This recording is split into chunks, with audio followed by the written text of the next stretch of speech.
Earnhardt and I were racing, been battling pretty much most of the day, I think. I think Dale had a dominant car that day, then he faded at the end, and I came on pretty strong at the end. And as soon as I caught Dale, it was about 10 laps to go, and I kind of gave him a little nudge, let him know I was back there. Drove off into turn one. I got underneath him. I was completely square with him going into turn one. And, you know, his version, he's going to say that I went up on him, and my version is he came down on me. But make a long story short, we got together, spun going into turn one.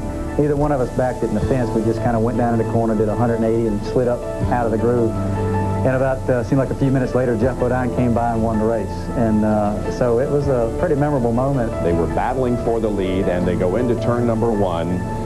And I used 5 words to describe what happened that I will never forget, not necessarily for the words, but because I reached new highs with my voice. Here comes the field down for the white flag. 1 more to go. Rudd is inside of Dale Earnhardt as they go into turn number 1, and both of them spin. And Jeff Bodine takes the lead.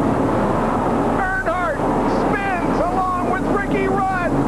And whenever I think of those 5 words, my voice gets just a little bit sore. That day, Earnhardt went out first, and I understand they threw a lot of beer bottles and such at his car and did some damage to it. And Linda had a new car that day, so we didn't ride out in that. We rode out laying in the floor with the van with a blanket on top of us, so we didn't. It was. You had a lot of angry Earnhardt fans. You had a lot of angry Rudd fans at that time. So it looked like a riot was ready to break out. So I thought the best place to be was probably just kind of low profile at the racetrack that day. Welcome back to North Wilkesboro. You can still get up that high, huh? It's not as easy as it used to be, believe me. Dale Jarrett, what a great move. He's currently up to 3rd spot. There we see Ricky Rudd. And Bill Weber has a follow-up on Ricky Rudd, Bill. Well, Ricky Rudd has had many frantic moments at this racetrack. He's hoping to have a good one here today in the final race. Their tires on that Tide Ford are going away at about 70 laps. So Danny Marshburn and the crew decided to bring Ricky in at lap 220. They convinced him to come on in, short stop. We'll cross our fingers and see if it works. Well, it did. They got the caution. They're back up front.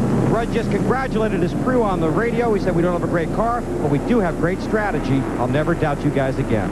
Very good performance on pit road.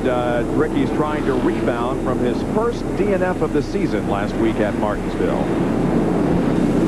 And there you see the pit summary showing where they were before the pit stop and where they are right now. And Dale Jarrett is the big gainer there. He was 6th before the pit stop and comes out in 3rd position now. We're going to take a break.